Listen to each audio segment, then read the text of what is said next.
여러분 아시다시피 우리 교회는 다른 교회와 좀 다른 점이 있습니다. 어떤 교회는요, 일단 출석하고 방명록에 이름만 적어도 자동으로 교인으로 등록되기도 하는데요. 우리 교회는 기존에 다른 교회를 다니신 분들이 우리 교회에 와서 정식으로 교인이 되려면 등록증을 쓰고 목사를 만나야 됩니다. 또 투표할 수 있는 정식 회원이 되려면, 예수님을 안 믿던 분들이 투표할 수 있는 정식 회원이 되려면 세례도 받아야 됩니다. 그리고 사역을 작은 거라도 하나 맡으려면 생명의 삶을 듣는 것을 항상 추천하고요.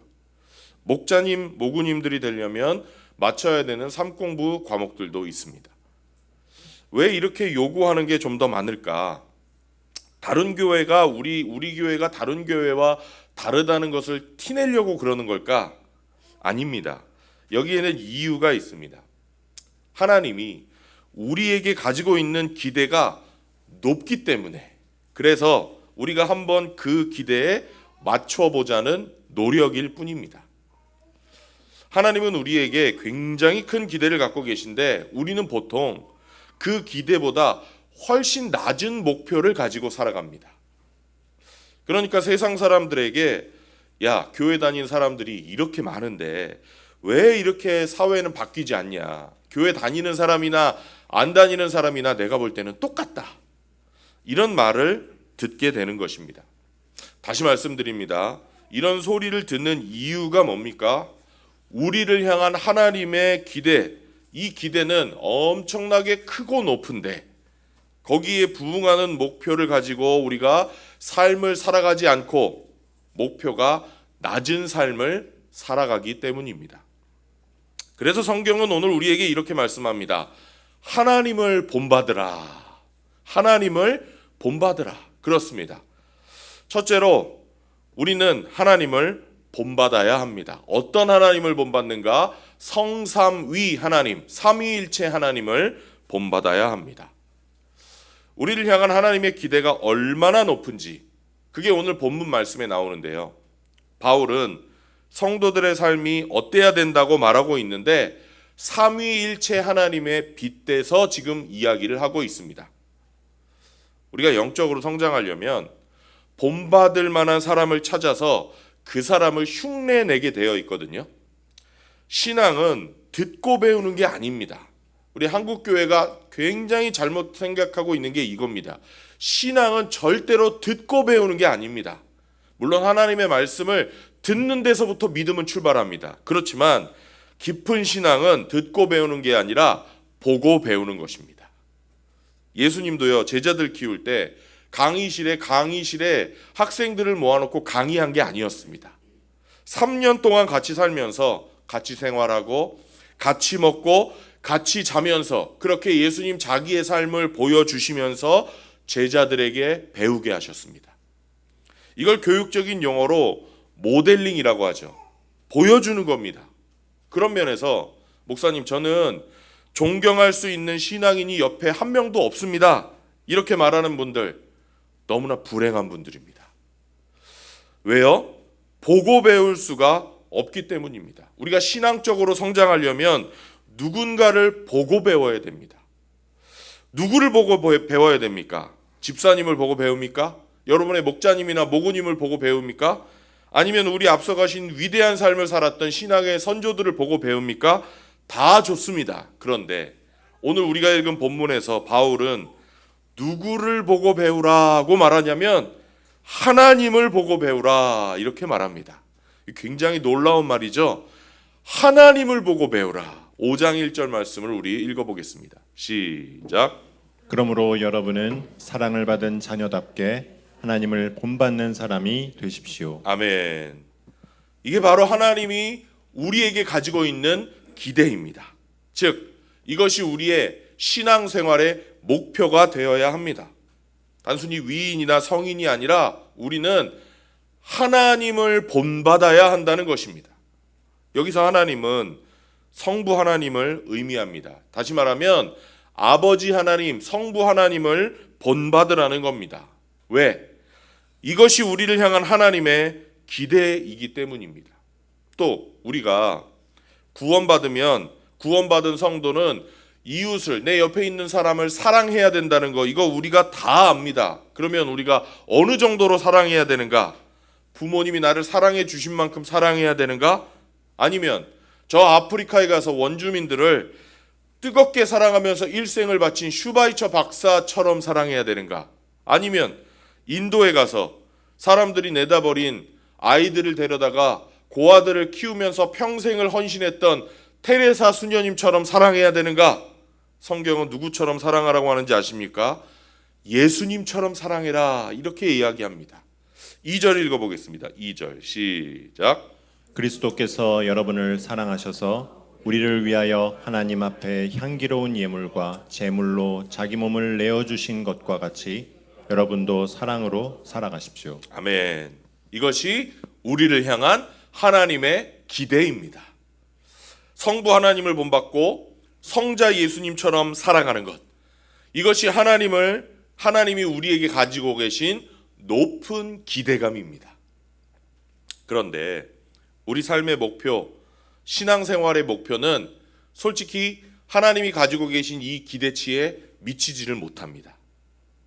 엄청난 신분을 가지고 있으면서도 그 신분에 맞는 삶을 살지 못하고, 신분에 비하면 너무나 초라하고 연약한 삶을 살아갈 때가 많다는 것입니다. 우리가 어떤 신분을 가진 사람입니까? 우리는 하나님의 아들, 딸인 줄로 믿습니다. 성부 하나님, 우리가 아버지라고 부르는 그 하나님 아버지가 어떤 분이십니까? 여러분의 직장 상사보다 높으십니까? 높으세요? 여러분이 일하는 회사 사장님보다 높습니까?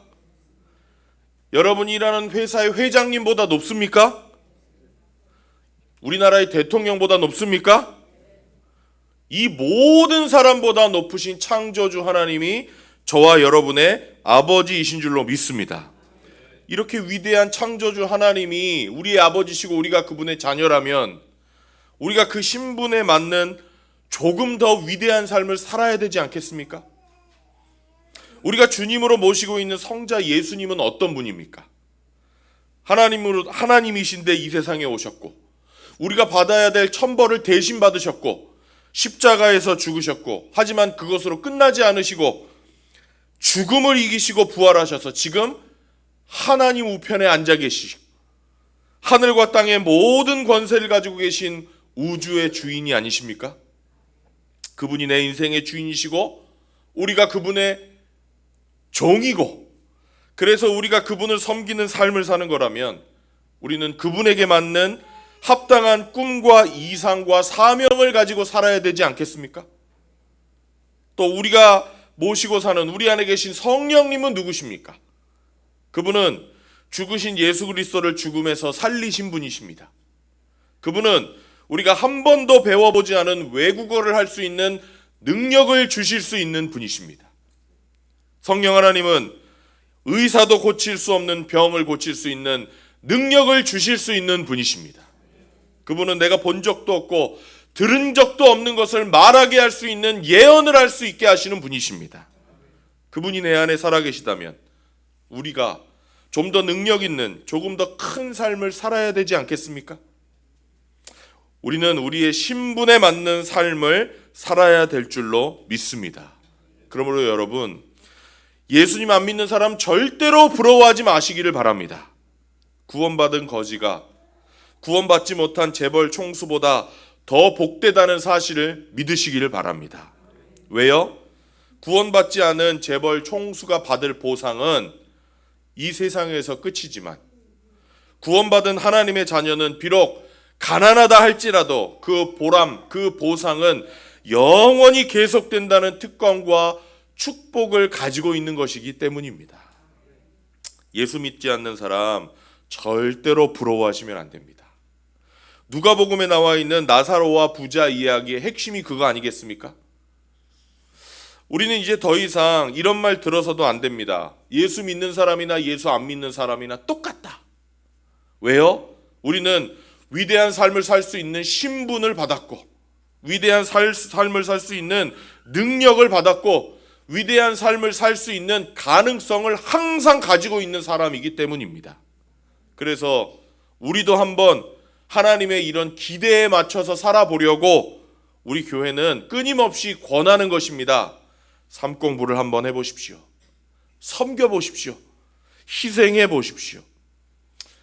우리 성도님들, 자기 자신에 대한 기대, 교회에 대한 기대를요, 하나님이 나에게 가지고 계신 그 기대에 맞게 쫙 끌어올리셔서 사람들이 볼 때 위대한 삶이 아니라 하나님이 보시기에 위대한 삶, 세상 사람이 보기에 성공한 사람이 못 된다고 해도 하나님이 보실 때만큼은 성공한 삶, 이런 삶을 살아가시기를 축원합니다.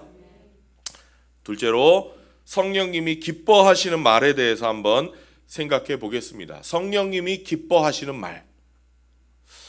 바울은 성도의 삶에 대해서 권면하면서 삼위일체 하나님의 빗대서 말하고 있다고 제가 설명을 해드렸습니다.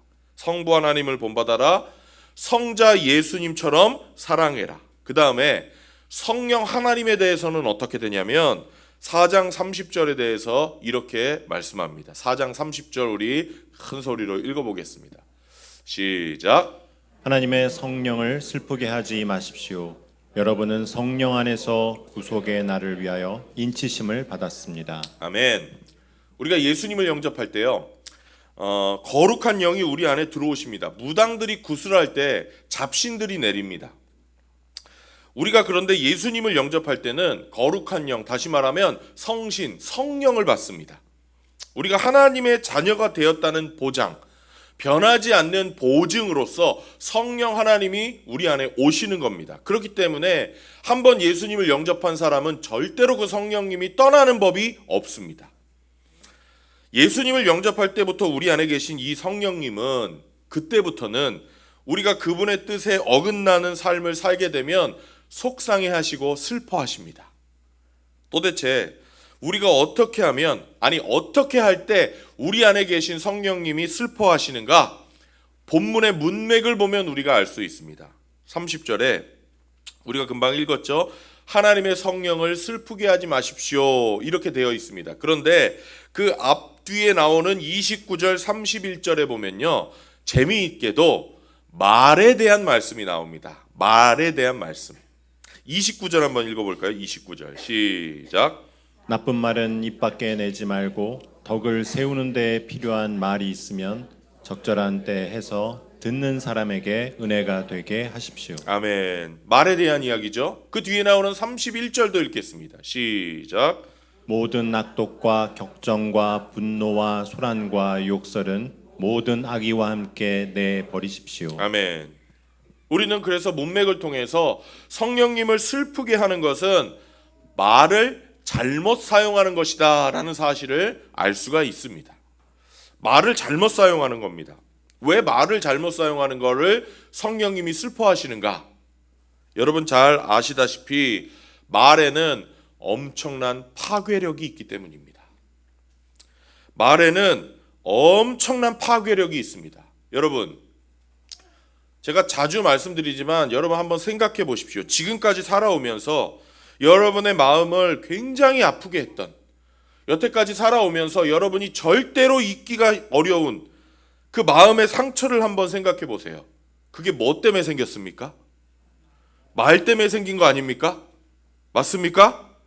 말은 산 사람을 죽일 수 있는 파괴력을 가지고 있습니다. 이 말을 잘못 사용할 때, 엄청난 파괴력을 가지고 있는 이 말을 잘못 사용할 때 우리 안에 계신 성령님이 그래서 슬퍼하시는 겁니다. 그런데 여러분, 이 말이라는 게요, 산 사람을 죽이기도 하지만 반대로 죽은 사람을 살릴 수 있는 능력이 있다는 걸 아십니까? 이게 뭐하고 똑같냐면 산 사람을 죽이는 독약을 적절하게 잘 쓰면요, 죽은 사람을 살리는 약으로도 쓰이는 것과 똑같습니다. 우리가 말을 잘못 쓰면 성령님은 슬퍼하시지만, 그래서 반대로 말을 잘 쓰면 성령님은 굉장히 기뻐하십니다. 자, 그렇다면 성령 하나님은 어떤 말을 기뻐하시는가? 두 가지인데요. 첫째는 덕을 세우는 말을 기뻐하십니다. 덕을 세우는 말. 우리 29절 읽겠습니다. 29절 시작. 나쁜 말은 입 밖에 내지 말고 덕을 세우는 데 필요한 말이 있으면 적절한 때에 해서 듣는 사람에게 은혜가 되게 하십시오. 여기 말씀 보시면 우선 하지 말아야 될 것이 나오죠. 뭐죠? 나쁜 말을 입 밖에 내지 말라. 그 다음에 해야 될 것이 나옵니다. 덕을 세우는 필요한 말이 있으면 적절한 때에 하라. 우리 지난주에 기억나시죠? 그 다음에 그렇게 해야 되는 이유, 동기가 나옵니다. 그게 뭐죠? 듣는 사람에게 은혜가 되게 하기 위해서. 나쁜 말이라는 단어에서 성경을 기록한 그리스어로요, 나쁜이라는 단어는 썩었다라는 뜻입니다. 썩었다. 다시 말하면 썩어서 냄새나는 말을 하지 말라는 겁니다. 썩어서 냄새나는 말을 하지 말아라. 그럼 무슨 말을 해야 되는가? 덕을 세우는 데 필요한 말을 적절한 때에 해라. 그러니까 우리가 우리 안에 계신 성령님을 기쁘게 해드리기 위해서는 덕을 세우는 말을 해야 됩니다. 그렇다면 덕을 세우는 말이 뭐냐? 첫 번째, 감사의 말입니다. 감사의 말. 저를 따라서 하겠습니다. 고맙습니다. 감사합니다. 옆에 분을 보고 하겠습니다. 고맙습니다. 감사합니다. 이것이 첫 번째 덕을 세우는 말입니다. 우리나라 사람은요, 객관적으로 우리나라 사람들이 가지고 있는 장점이 굉장히 많다고 저는 생각하거든요. 그런데 좀 떨어지는 것도 있어요. 그게 뭐냐면 외국 사람들에 비해서 평균적으로 감사 표현 잘 못하는 것 같아요. 그죠? 우리나라 사람들은 땡큐 이거 잘 못합니다. 그래서 감사의 말을 잘 안 해요. 근데 우리 감사는요, 말로 표현을 해야 됩니다. 말로 하셔야 됩니다. 그걸 말을 해야 합니까? 말 안 해도 눈만 보면 다 알아야죠. 이렇게 얘기하시는 분들 있잖아요. 아닙니다. 말로 표현을 해야 됩니다. 어떤 분들은 침묵이 금인 줄 알고 표현을 안 하시는데요. 여러분, 금덩어리 주머니에 넣어놓고 다니면 사는데 불편하기만 하지 차라리 동전이 나은 거 아닙니까? 감사의 말, 이게 덕을 세우는 말입니다. 덕을 세우는 두 번째 말은 애정의 말입니다. 애정의 말. 다시 옆에 분을 보시고, 준비가 안 되신 것 같아요. 옆에 분을 보시고 저를 따라 하겠습니다. 사랑합니다. 여러분, 이 말 많이 해야 됩니다. 예. 한 번만 하십시오. 세 번, 네 번을 하시네. 여러분, 이 얘기 많이 하셔야 돼요. 근데 저도 좀 그런데 저뿐만 아니라 특히 남자분들한테 이 사랑합니다 하는 말 굉장히 어색한 것 같아요. 그렇죠? 근데 어색해도 해야 됩니다. 나중에 강 큰 남자라고 구박받기 전에 할 수 있을 때, 기회 있을 때 부지런히 얘기하시기를 바랍니다. 어색하시면 대문 닫고 나갈 때 눈 마주치지 않고서라도 하십시오. 왜냐하면 성경은 애정의 말이 덕을 세우는 말이라고 가르치기 때문입니다. 세 번째 덕을 세우는 말은 칭찬의 말입니다. 칭찬의 말. 다시 해보겠습니다. 잘했습니다. 훌륭합니다. 우리 남편분들, 아내분이 음식 맛있게 해주시면 그냥 푹푹 퍼먹지만 마시고, 와, 오늘 음식 진짜 잘했다, 맛있다 칭찬해 주시기를 바랍니다. 예쁜 옷 입으면, 좀 예쁘게 보이면, 와, 오늘 예쁘다 칭찬해 주시기를 바랍니다. 남편분들이 아멘을 하셔야 되는데 두 분만 아멘 하시네. 근데 여러분, 칭찬은요, 제가 보니까 구체적이면 구체적일수록 효과가 있습니다. 여러분의 아내가 머리를 짧게 자르고 왔는데 마지못해서 그냥 이쁜데? 이렇게 하지 마시고요, 구체적으로 하는 겁니다. 저를 따라서 해보세요. 남자분들, 와, 머리를 숏컷으로 자르니까 예쁜데?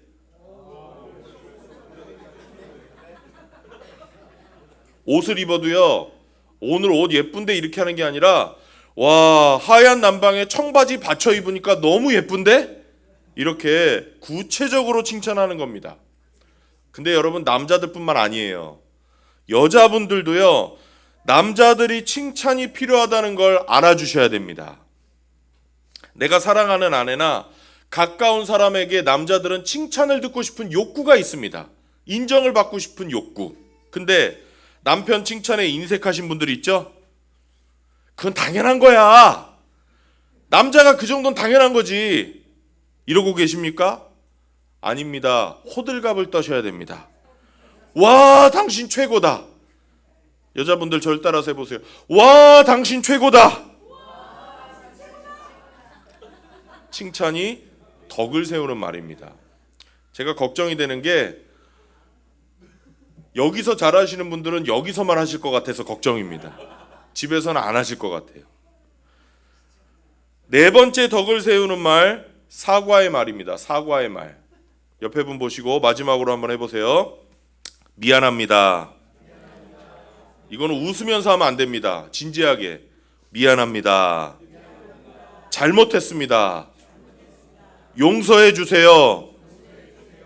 자존감이 낮은 분들 사과 잘 못합니다. 열등감이 심한 분들, 자존감이 낮은 분들은 사과 못합니다. 자기가 잘못한 걸 누가 봐도 인정할 만한 큰 잘못을 저지르면 이렇게 합니다. 아, 죄송합니다. 그런데 제 의도는 그게 아니라 이겁니다 하고 설명을 하기 시작합니다. 열등감이 심하거나 자존감이 낮기 때문입니다. 근데 아무리 잘못했어도요, 그냥 진심으로 사과하고 끝나잖아요. 그러면 어떤 일이든지 큰 일이어도 그냥 넘어가게 되어 있는 게 인간의 관계입니다. 특히 자녀 두신 부모님들이요, 자녀들이 어리든지 크든지 자녀에게 사과하는 것에 대해서 부담 갖지 마십시오. 좀 부담 갖고 계신 것 같아요. 많은 부모님들이 자녀에게 사과하면은 위신이 깎이는 거라고 착각들을 하고 계십니다. 그래서 분명히 자녀들에게 잘못했는데도 사과는 못하고 미안하긴 하니까 괜히 얼버무리면서, 아이들이 어리면 괜히 장난감 사주고 들어가는 길에 치킨 사가고 괜히 쉬는 날 어디 데려가고 쓸데없는 짓 하는 겁니다. 근데 자녀들이 원하는 거 그거 아닙니다.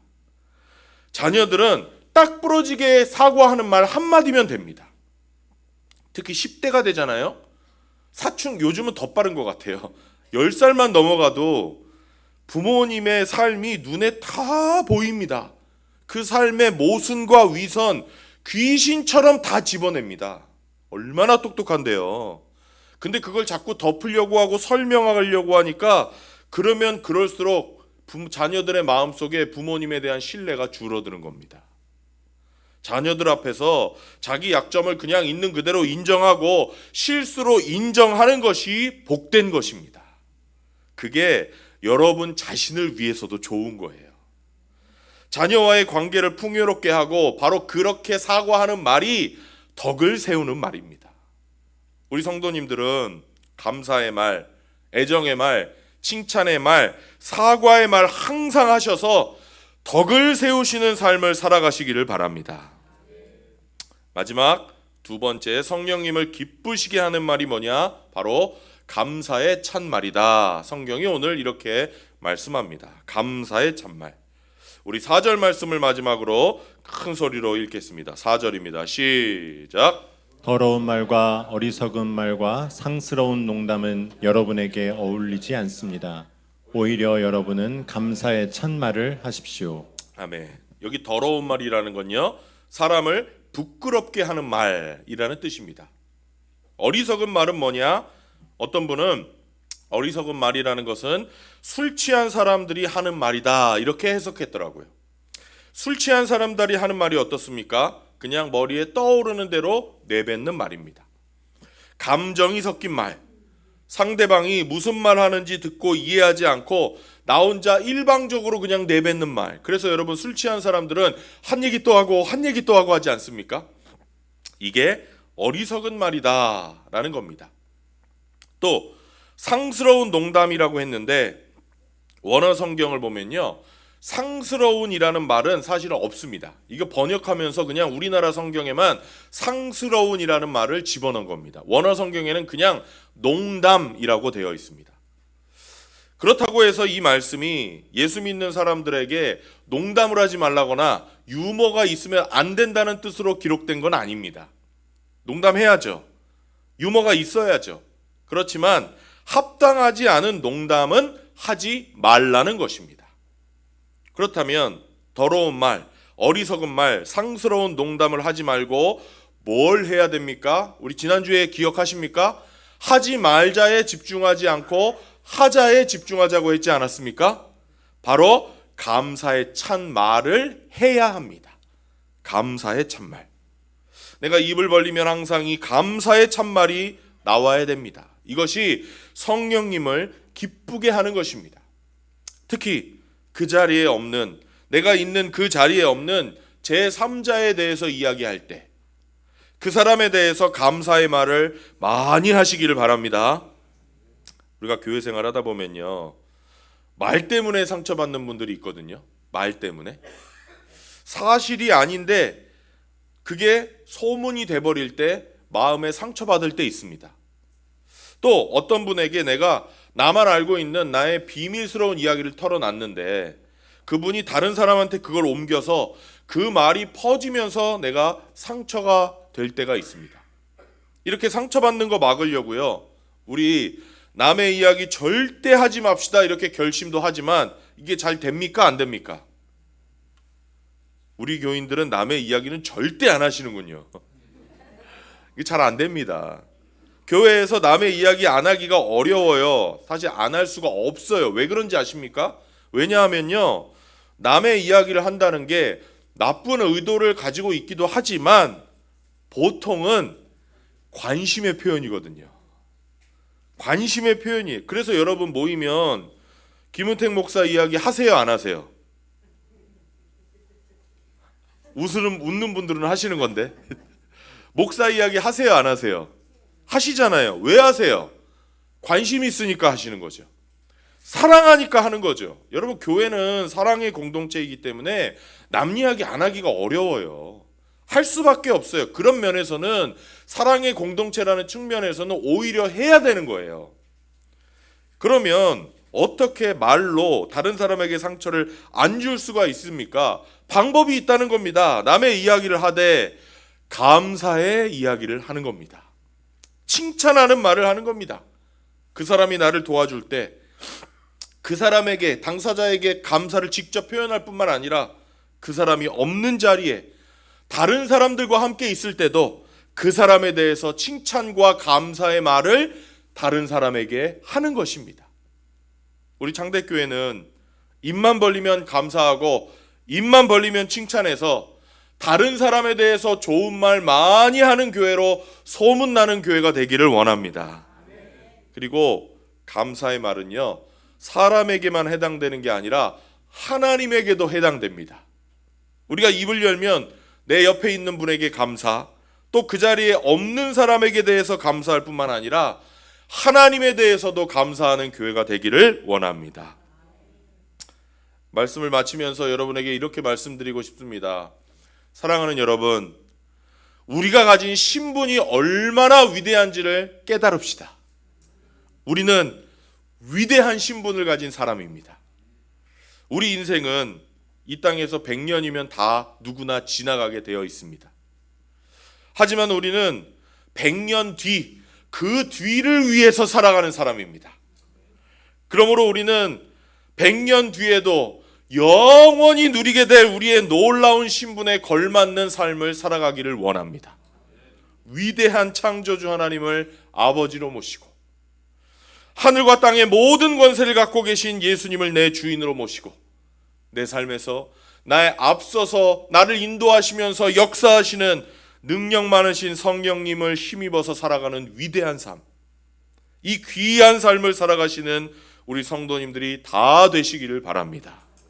입을 열 때마다 감사의 말 많이 해서 성령님을 기쁘시게 하고 옆 사람을 북돋아 주시고 결국 그 모든 삶이 하나님께 영광 돌리는 귀한 삶이 되시기를 주님의 이름으로 축원합니다.